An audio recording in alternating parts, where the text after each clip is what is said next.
Hello everyone, welcome to another Starcraft 2 video.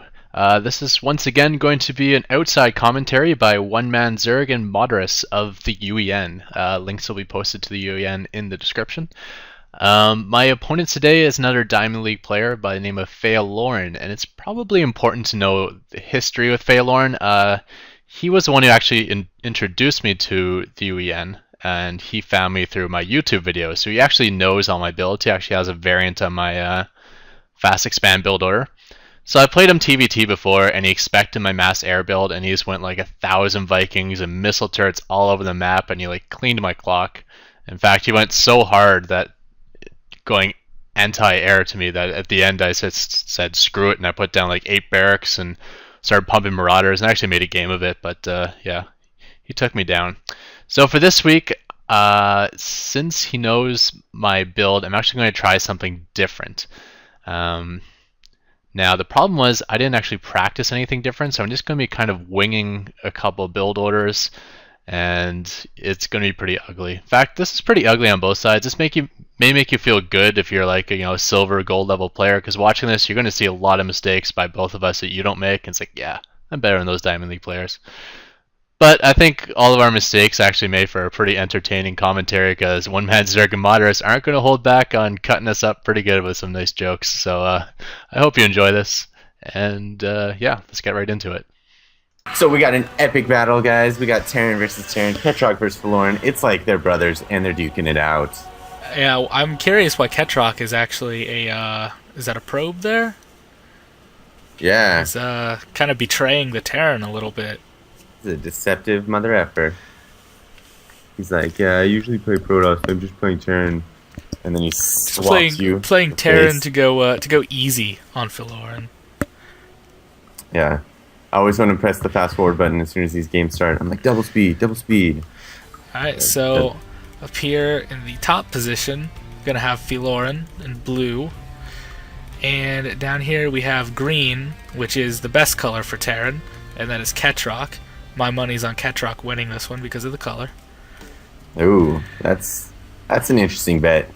I would not pick a physics major to bet at that.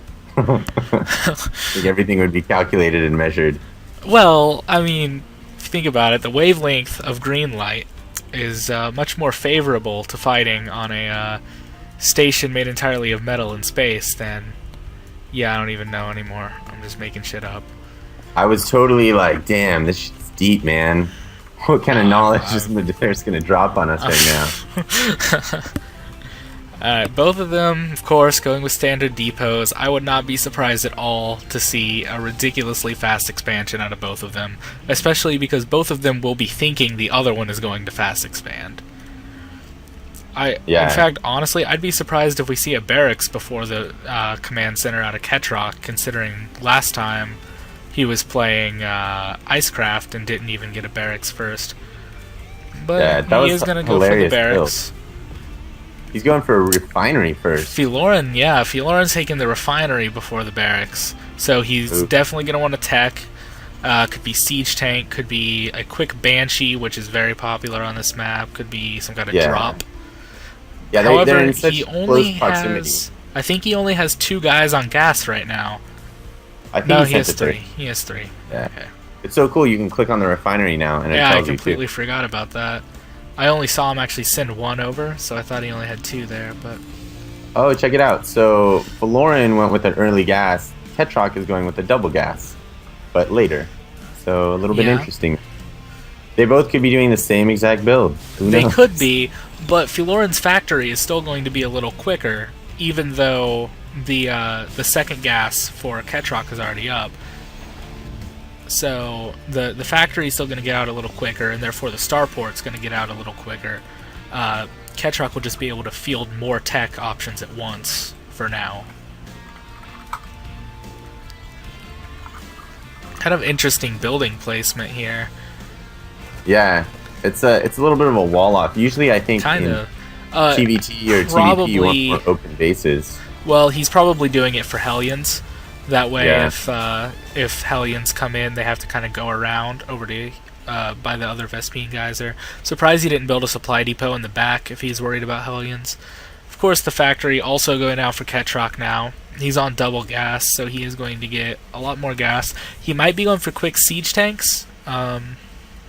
Interestingly, Ketroc has stopped building SCVs.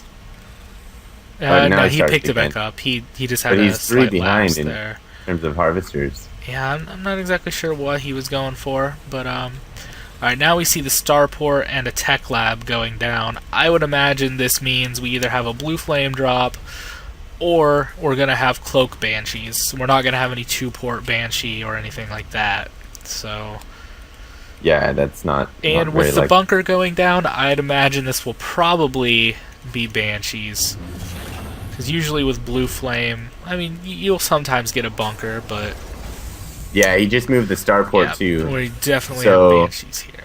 Oh, he's moving the barracks onto the tech lab. What? So, okay, this could be two things. This could be timing 111. Well, with the reactor, I can only imagine this is going to be some kind of. I mean, it's got to be a stem timing push, and we do have a blue flame drop coming from Ketroc. It's going to be slightly later than your fastest blue flame drop, though, simply because he did take the double gas. This is actually a really interesting thing we're seeing out of Filoran, though, because I'm not sure what he's planning on doing with it. Clearly, since he's getting the eBay, I'm thinking he wants to do a +1 and stem and combat shields, then push with Marine Hellion medevac, maybe? But I'm not sure how effective that'll be. Barracks going to scout for Ketroc, so he's going to be relying completely on the Blue Flame Hellions for defense. That's super interesting. He's hiding him over on the right side so he doesn't get it scanned. Yep. So his opponent might think, hey, he's going siege tanks or some crap like that. I do think, though, that Florin's build is going to work out better for him in this case. I'm pretty confident that Filoran's build will work out okay, simply because with that barracks over there scouting instead, he is not going to have many Marines at all. Yeah. Let's see if Florin should be able to finish this barracks off, no problem. I think what a lot of this game is going to come down to is how much damage does Blue Flame Hellions do. Because if they kill a lot of SCVs, then Ketroc's still in this. But if they don't kill very many, then with the superior production facilities that Filoran has, he's just going to go over there. Ooh, look at this. The drops are going to cross. This Viking might be able to take out this. Or, no, are they going to see each other? I think they flew right by each other. Yeah, I don't think they actually saw each other. Meaning this is going to be terrible damage on both players. Here. Oh, and Ketroc is delaying, and Florin's landing in there. What is Ketroc going to do? He's going to go in himself. Yeah, going to go ahead and land. He's going to go for the SCVs here. However, there's not much in Filoran's base right now. Most of the Marines went over for that drop. So we're going to see massive destruction of the SCVs. A lot of them dead. Yeah. And Ketroc actually has a Blue Flame Hellion hiding on the right side of his base, and a tank just rolled out. Yeah. So if he grabs that Hellion on the right side, he should be able to deal with the SCVs in to make sure he can take care of it. Oh, I don't think they're going to be repaired. Oh, they can repair it in time. The Blue Flame Hellions are still destroying everything but the 8 SCVs he has in a medevac. And Florin has SCVs in the medevac. Oh, this is hilarious. Yeah, Filoran's in a very, very bad position right now. Yeah, Ketroc pushes Florin out. Ketroc is going to lose his medevac, though. He's not microing that at all, but his Hellions have complete control. Definitely needs to land these Vikings. Yeah, if he there he goes. Because those Vikings can handle those Hellions pretty easily, but these Hellions have done all that they needed to do to get they have done so much more than they had to do. I mean, each Hellion here is looking at about 5 kills. And there's 4 Hellions there. It's a ridiculous amount of damage. Yeah, now, it's given tab. Oh, it's kind of close. Now, given there was a little bit more damage in terms of infrastructure to Ketroc because he lost a tech lab. I want to say he lost 2 supply depots, and he did lose a few SCVs himself. And also noticed Filoran is taking this expansion over here. Kind of a hidden expansion. It has destructible rocks there, but it's not actually a full island. And at the same time, Ketroc has his orbital up in the lower right of his base. So yeah, he has the orbital up. So Ketroc has himself a nice lead right now. However, going back to what I said earlier, Filoran still has better production facilities. So, for now, Filoran, once he gets his SCVs replenished, is going to be able to keep up a decent army. He really just needs to catch up economy-wise. Yeah, I'm surprised because Ketroc should just be massing units right now and push out with them. Whatever it is he's massing, anything, just get over. Well, taking the expansion at this point isn't necessarily a bad thing. I think he should be doing that and massing units. You know, he he's should got definitely simultaneously. I think he's working on adding some barracks. He's got the third barracks coming up now. But he's got 5 Hellions, 3 tanks, a Viking. Is that his composition? Yeah, he could definitely be pushing out pretty soon. Bringing these Hellions back into Filoran's base, it looks like. Oh, no, he's just chilling right there. I think that's a definite good move. The hidden base for Filoran is now actually mining. So that will be good. Even more SCV is going to die to these blue flame Hellions. Yeah, doing some great work with those blue flames. Just runs him out right now. That's going to be perfect. Nope, he's going to go back and try and kill some. The Marines were clumped up, and many of them died. Oh, Filoran's not in a good position. 8 kills, 7 kills. That is just brutal. And here Ketroc's still massing up. If we look at the army count, it's 63 units for Ketroc to 30 for Filoran. Yeah, Filoran's really... And notice how every time he pulls these Blue Flame Hellions back, he's got one SCV here at the Xel'Naga who's repairing them to full. And that's just... That's increasing... I mean, he's paid probably, with the repair, maybe 150 minerals for each of these Hellions. And, look at that. Even the cheap, or the one with the fewest kills has 7 kills. If those are all SCVs, that's still 350 minerals worth of kills. Yeah, it looks like he's going to push through the middle right now. We're really kind of interesting. He has those troops at the Xel'Naga, and then he's pushing through the middle with his other troops. I think this is exactly what he needs to do, though. I think it's because he has the siege tanks, and if he sets up a position in the middle and that choke with siege tanks, there's no way Filoran can break it. Nothing he has right now is going to be able to break it. Look, Filoran's going for broke right now with a fusion core going down and 1 starport in his main. Wow. This is interesting. I'm pretty sure Ketroc's going to be able to take him out with his push. I think Filoran will be dead before the fusion, or before he gets a battlecruiser out. Yeah, and Ketroc has siege mode, so he's just going to be able to siege up on this opponent of his who doesn't have siege mode. Something interesting, though, is that at the beginning of this game, we were talking a lot about how they were probably going to fast expand, and how they really like to macro. Yet now, looking at it, we didn't have a fast expansion from either player, and Ketroc, who has had plenty of time to make SCVs, is actually at 41. So he has actually purposely made units in place of SCVs. Oh, we got a base trade going on right now. Filoran is heading in all his troops into the back of Ketroc's base, and Ketroc is heading all his troops in front of Filoran's base. Now, this actually could work out very well for Filoran, simply because he has that hidden base behind rocks.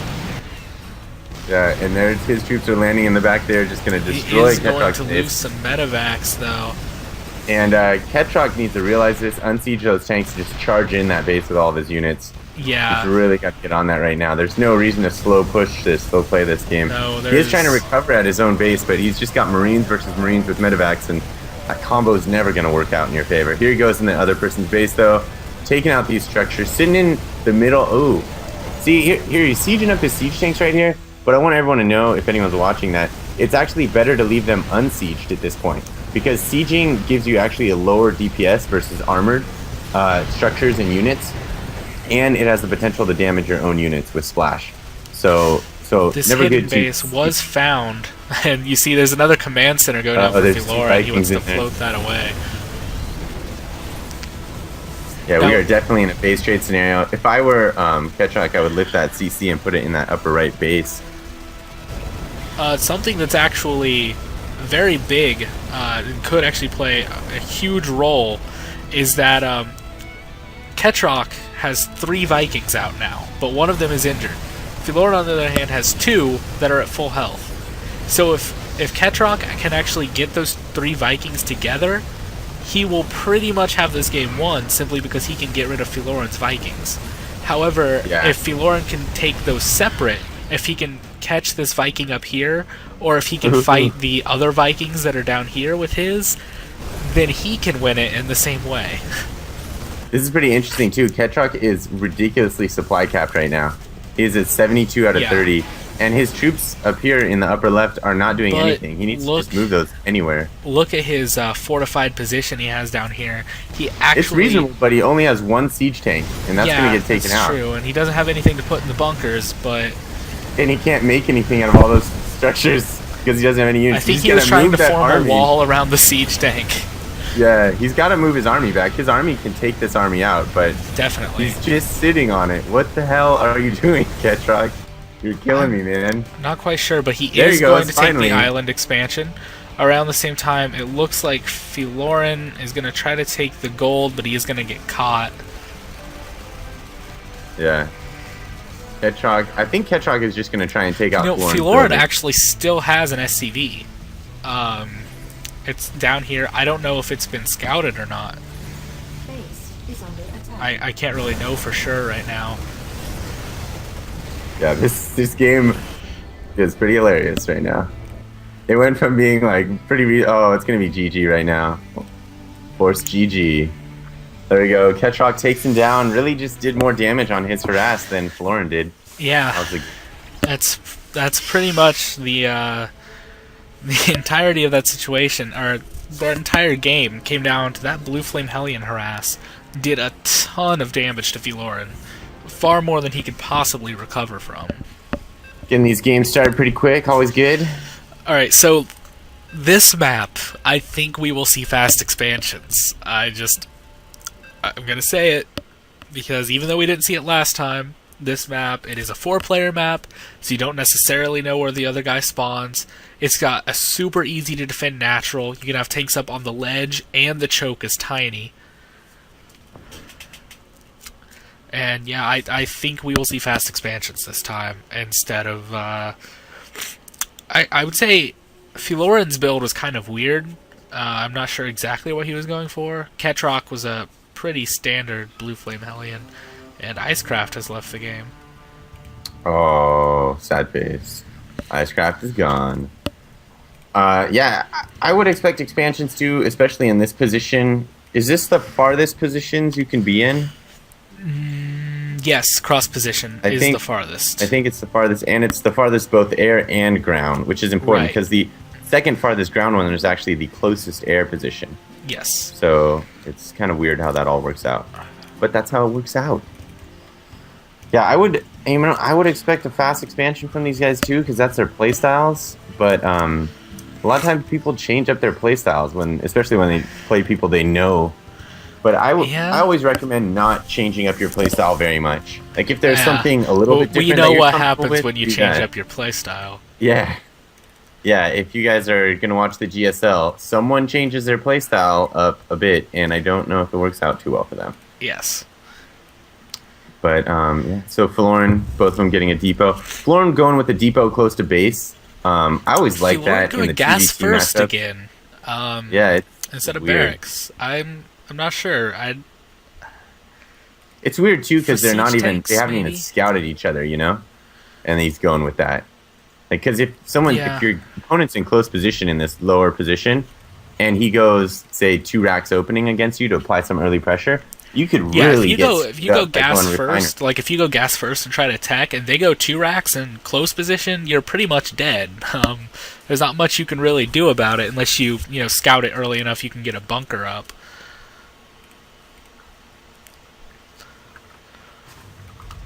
Ketroc actually making the wall before orbital command to deny scouting, I guess, or maybe he's forgetting to build the orbital command actually.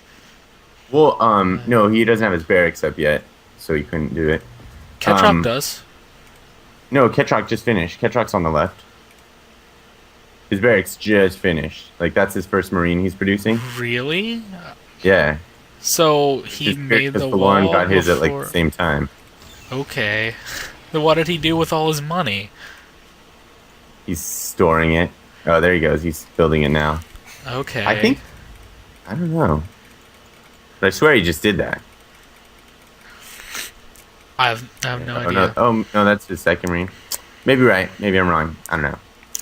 We Which do is the actually. reverse We time. have Oh, a we got a second. Macarax going. Yeah. Well, this isn't really a Macarax. This is a. This is just a proxy Rax. He's actually gonna put 2 up. Oh my gosh. Ketroc, I like it. He is going F you mother effers. I mean, it's good. I like his decision because, you know, clearly Filoran is teching really hard. He's not really getting many units at all. However, at the same time, I kind of question it because of how late he put these racks down. Yeah, but check it out, man. He scouted Filoran. Filoran doesn't have a bunker. Filoran doesn't have the ramp blocked Oh, he's off. actually going to go with That, you know, 3 proxied barracks. Holy This could be very bad for Filoran if he total doesn't get a bunker all-in. soon. Yeah, this is check it out. all No in. gas at Ketroc's base either. He has already cut SCVs a little bit. And is Filoran going to scout this? I think all these are out of Zelnaga sight range. I'm pretty positive about that. I'm What pretty is the fuck? sure. With even a 5th barracks. Crazy Oh my motherfucker. god. Well, you Oh my can God. support 5 racks off one base. It is very Yeah. all in, but you can do it. And those are all out of Zelnaga sight range. Yeah. He is going to see these It's- Marines it's- moving out, but I don't know That's not if going to give he'll... enough information, though. You know, it's just like, oh, some early Now, pressure. there Maybe I'll is- put up a bunker. There's going to I be don't even think a bunker is going to a save him at this Hellion. point. There's going to be a Hellion and a Banshee out. 2 Hellions and a Banshee out before the push The- gets there. And there is a And the Banshee bunker going have down, cloak. but... Yeah, Ketroc's got to move in like 8. Okay, now he's going Yeah. with 6 racks. Now you're just insane. Yeah, now You are you just can't really even insane. you can't even afford 6 racks, Ketroc. Come on, Yeah. just push with your 5 and be happy. Yeah, fucking Nooblar. He really God, I actually can't needs to believe he's push doing now that. because this is What not a going to loser. end well. if He does lets have that 2 bunker get Hellions. up. They don't have Blue Flame, but but he is pushing it. I like this too. He's leaving 2 of his Marines at the Zelnaga. I wouldn't recommend doing that at all. Okay, now he's got to get up this ramp pretty quick. He's got to focus down that Hellion when he gets up too. That's the only thing that could save Filoran. Well, the bunker is actually going to be very problematic for Ketroc. I don't think he can take Ketroc, this. Horrible movement there. Yeah, he I don't literally know ran exactly what around the he's bunker doing. and just died. Everything just died. What are you doing, man?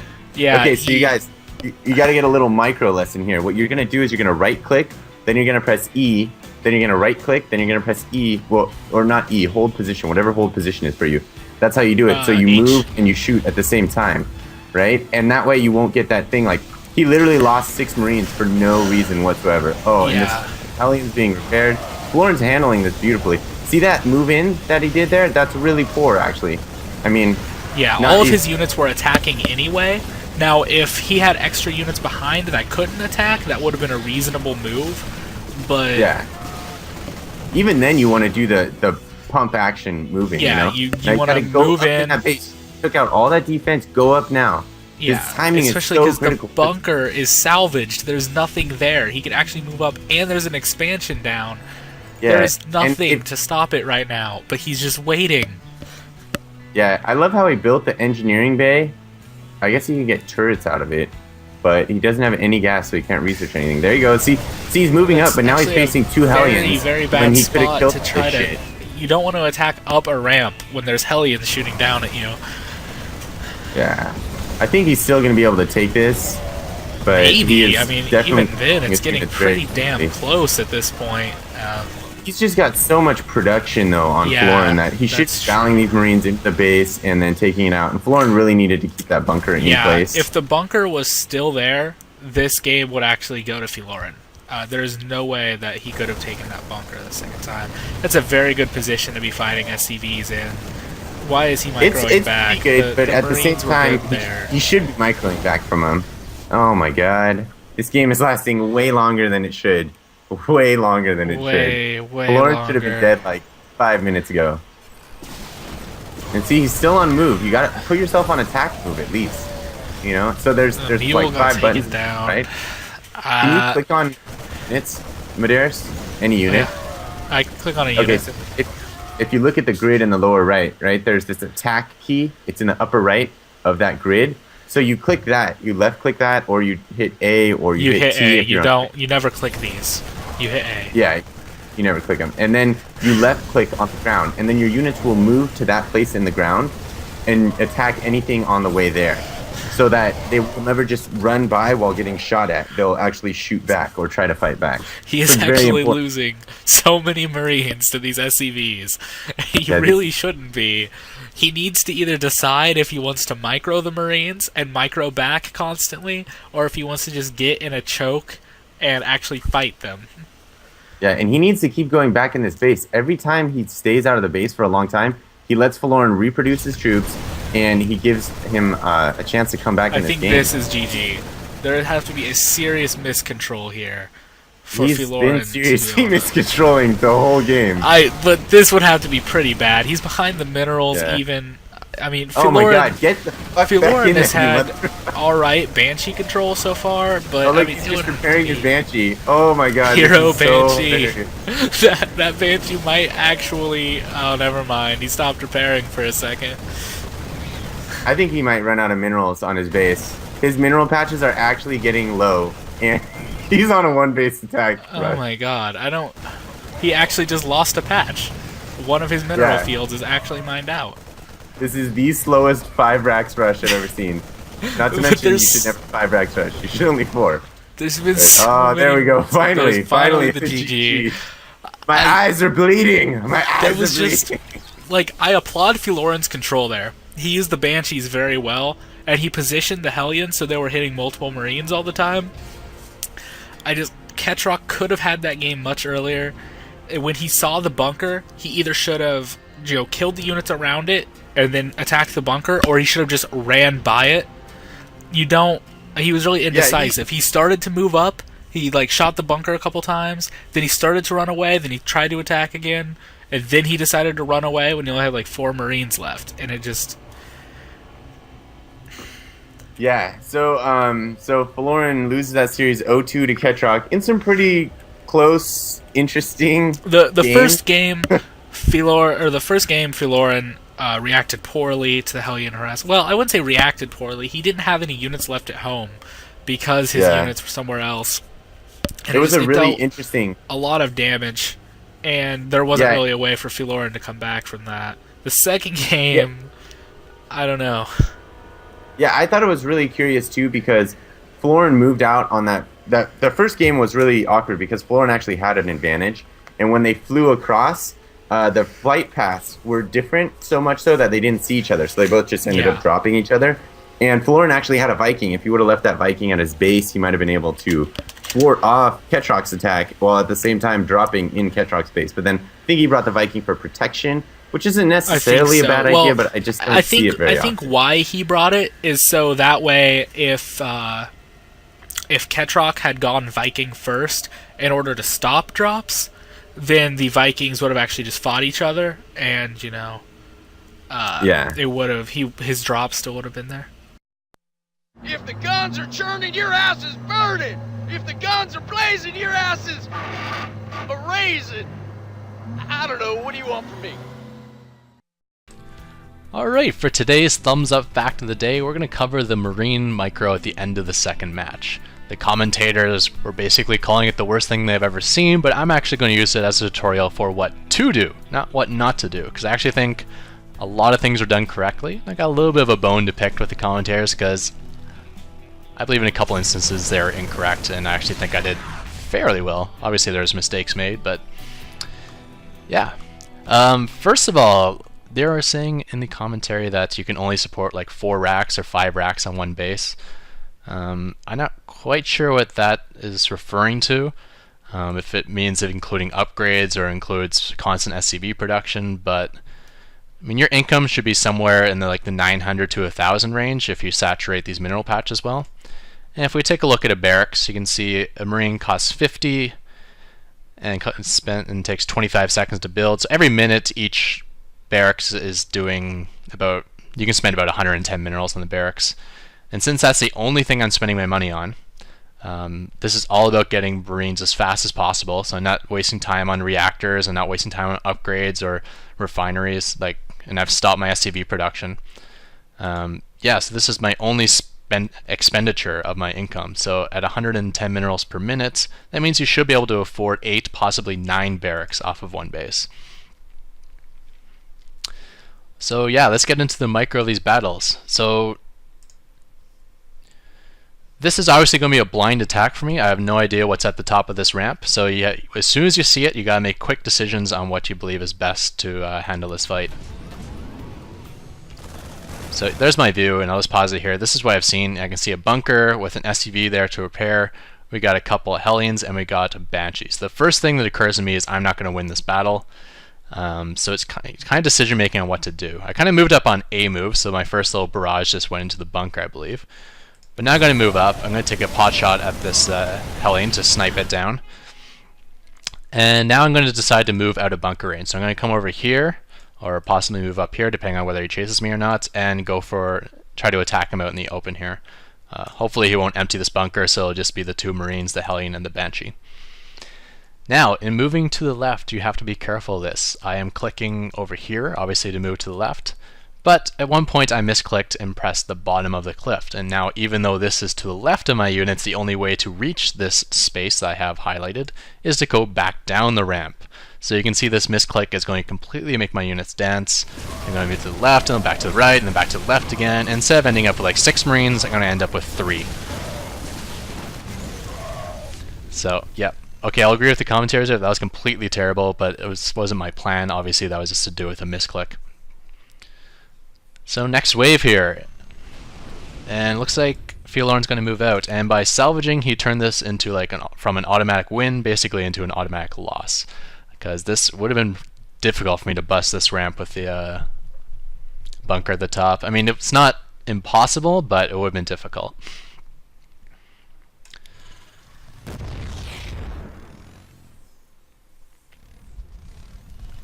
So now he's moving out.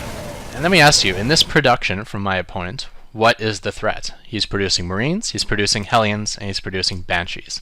What is the threat to my completely unupgraded mass Marine force?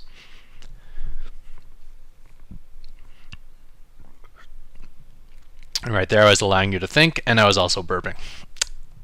So the answer is Banshees, and I know this for a fact because I do a lot of all-in Marine play in my 2v2s, and I do a lot of Banshee play versus Terran in my 1v1s. And let me tell you, Banshees versus Marines that don't have stim can kite them forever. You can see Banshees are faster, 2.75 versus 2.25. They have longer range, 6 range versus 5.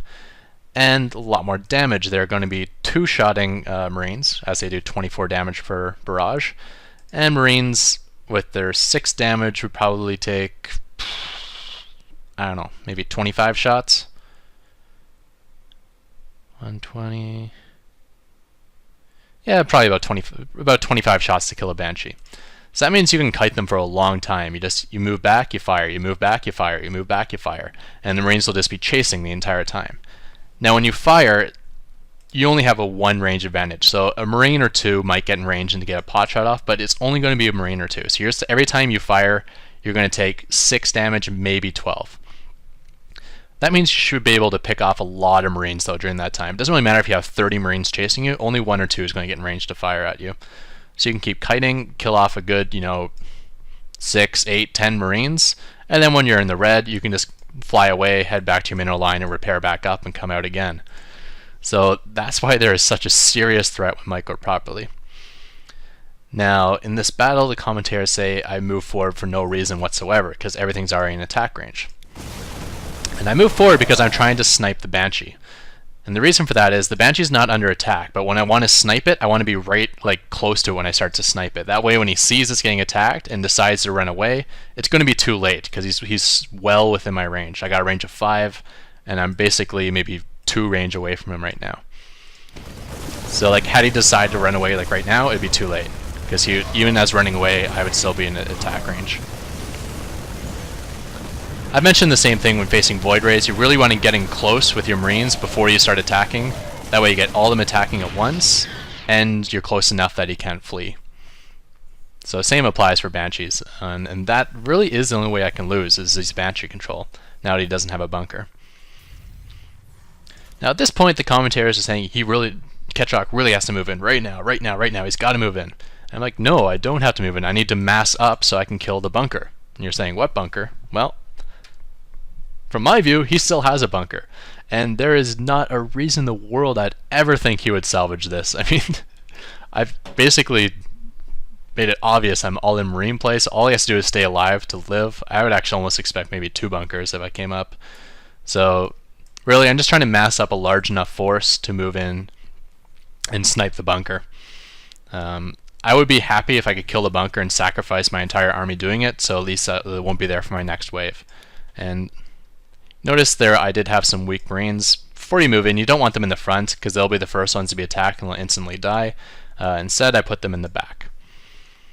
And now, even though 3 seconds ago the commentators are saying you really has to move in, when I do move in, they insult me for moving up the ramps. Like, oh, this is a terrible position. And you can see it is a terrible position, as these Hellions, you want to be perpendicular to a Hellion. In that, if this is a Hellion here, you want all your Marines set up like this. That way, when they do their line attack, it's only going to hit 1 Marine at a time. But you can see, as I'm moving up this ramp, they're going to be able to hit multiple Marines at a time. So what you want to do is get in that perpendicular position. So I'm going to try to set up my Marines along this path here. And this is where you want to use that pump action movement that one-man Zerg was talking about, where you want to attack and stop, or attack, hold position, move, hold position sort of thing. So I'm doing attack, move, attack, move, attack, move. I'm just trying to wrap around that corner. Now I got a nice position there. Now I'm set up on a diagonal, and the Hellions will only be able to hit 1 or 2 Marines at a time. Same goes for here. I got a good position on this Hellion, but now with this new Hellion coming out, this new set of Hellions coming out, I got bad position again. Now they have that line. You got to prevent this sort of line attack. So what I do is I take these Marines in the back, move them out, and then I separate them just so the splash damage doesn't hit them all clumped.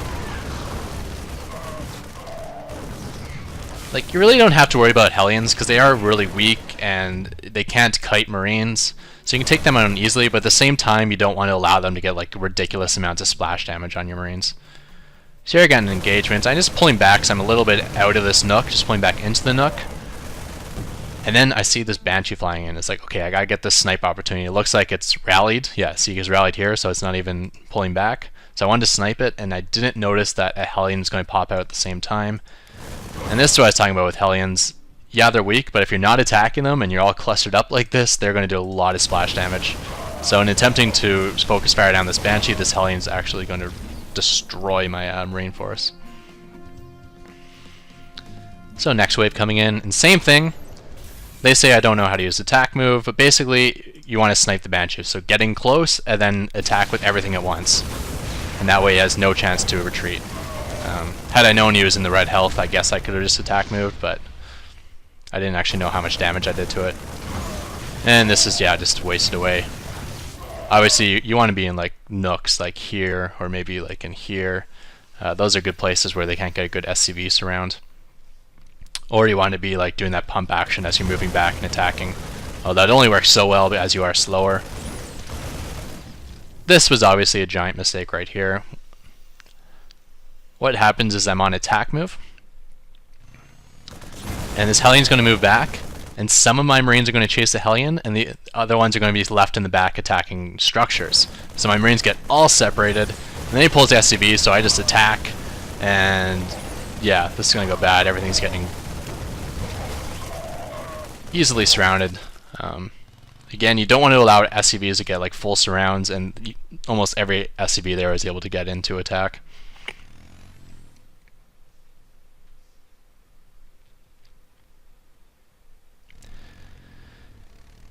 And next wave. Again, I know there's a Hellion up there, so I don't move up straight. If I move up in this fashion, I'm just setting up a line for him. So you actually want to move in over here, get all your Marines set up in this perpendicular fashion again, that way they won't be susceptible to the splash damage. Just getting a nice concave, then moving in. See that? That one shot was only able to hit 2 Marines, or if I move straight at him, it might have hit 4 or 5. Here we go, getting a nice position behind the minerals, but now he's got a Banshee. So what happens if I try to snipe this Banshee now? If I try to get in close to attack it, that means all my Marines are going to have to funnel through this small space here, and they're going to go single file, and it's going to be ugly. These minerals and this refinery is going to work against me in trying to snipe this Banshee. So what you do is you move back and try to draw it out in the open. So now you can see it's out in the open. It looks like it's on a refinery, but remember the perspective of this game. Like, if you see that yellow line, he's actually standing right here.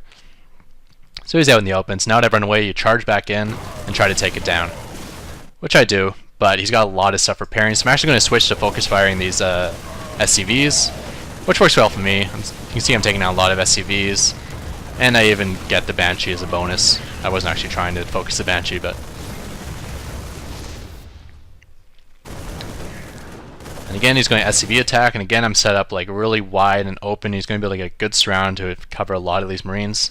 So I'm going to try to use these 2 mineral patches and just kind of move into this nook and try to prevent him from getting a hard surround.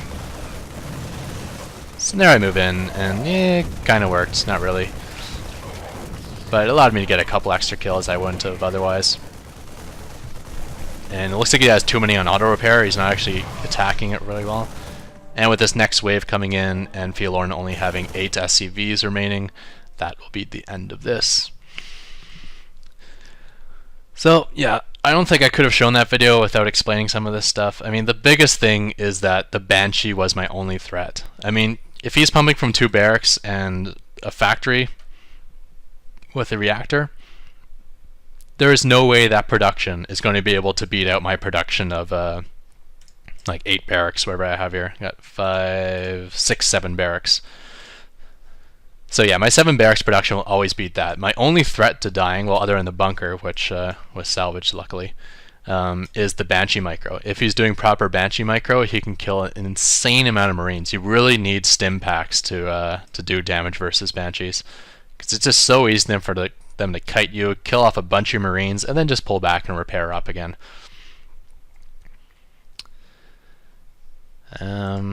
Yeah, and obviously throwing down an engineering bay. I still don't need gas, but I do need the engineering bay because if I ever see the cloak, or if I ever see the lack of a Banshee in his base, I know that he's going for the counterattack here, in which case I need to get him a missile turret right in my mineral line. And that's all it would take. 1 missile turret right here is all you need to protect your mineral line.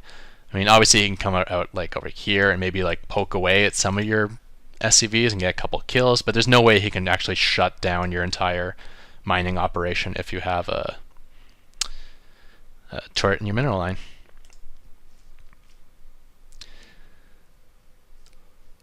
So yeah, those are things to be aware of. Obviously, yeah, don't do that misclick I did at the bottom of the ramp here. I'm not quite sure what the best decision was at the beginning there. I'm kind of happy with what I chose. You know, snipe the Hellion and then run off away from the bunker. I think it would have worked out okay if I executed it properly. And then obviously when you're fighting with Marines against SCVs, you either want to be like fire back up, you know, where you say, you know, right click hold position, or right click stop, or you want to find a nice little nook. Like if say I had all my Marines like right here, and he attacked with his SCVs, all his SCVs would get caught up in this little nook here, and they would, you know, be attacking one at a time.